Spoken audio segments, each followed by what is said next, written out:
इस पर भी क्वेश्चन उद्धव ठाकरे उठाते हैं। आपने तो उद्धव ठाकरे के साथ भी काम किया है। जब संयुक्त शिवसेना थी, आप शिवसेना के हिस्सा थे। उद्धव ठाकरे कहते हैं और उनकी की पूरी पार्टी ये कहती है कि हिंदुत्व वो नहीं जो भारतीय जनता पार्टी बताती। हिंदुत्व वो नहीं जो भारतीय जनता पार्टी बताती है, लेकिन हिंदुत्व वो है जो उनका हिंदुत्व का डेफिनेशन वो है जो आदरणीय बाला साहेब ठाकरे के आइडियोलॉजी को चैलेंज करने वाली भूमिका लेना। हिंदुत्व क्या है ये उद्धव ठाकरे तो भारतीय जनता पार्टी को कभी सिखा नहीं सकते। उन्होंने हिंदुत्व छोड़ दिया है 4-5 साल पहले।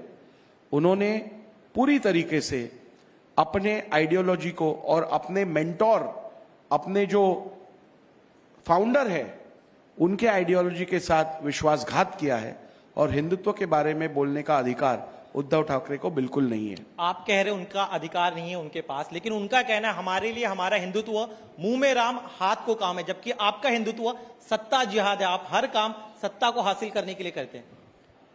देखिए, अनेक उदाहरण है, मैंने अभी आपको बताए। डेवलपमेंट जो हमने की है, नौकरियां जो युवाओं को हमने दिलवाई है।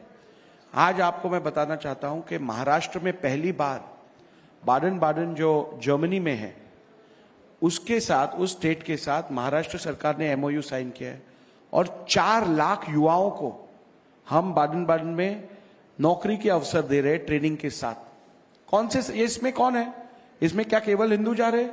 इस राज्य का हर एक व्यक्ति उसके लिए क्वालिफाई होता है।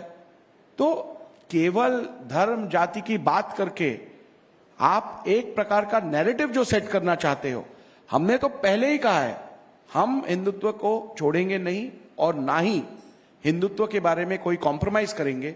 लेकिन यह कहते हुए यह भी स्पष्ट रूप से कहा है हमारा सिद्धांत सबका साथ और सबका विकास है। जो हिंदुस्तान के हित की बात करेगा उसके साथ भारतीय जनता पार्टी रहेगी।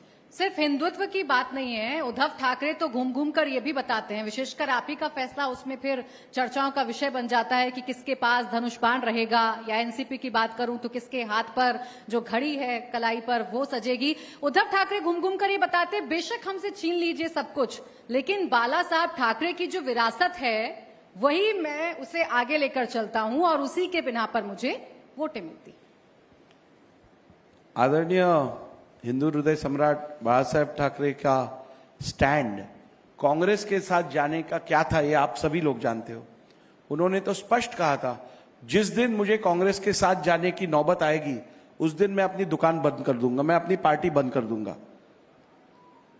आदरणीय बाला साहेब ठाकरे के जीवन काल में कांग्रेस के साथ युति करना उन्हें कभी मंजूर नहीं था और ना ही उन्होंने की। लेकिन केवल सत्ता के लोभ में और सत्ता पाने के लिए उद्धव ठाकरे जी ने हिंदुत्व के साथ कॉम्प्रोमाइज किया, बाला साहेब ठाकरे जी के आइडियोलॉजी के साथ कॉम्प्रोमाइज किया और ऑपर्चुनिस्ट पॉलिटिक्स किसे कहते हैं उसका एक परफेक्ट एग्जाम्पल उद्धव ठाकरे जी का रवैया है।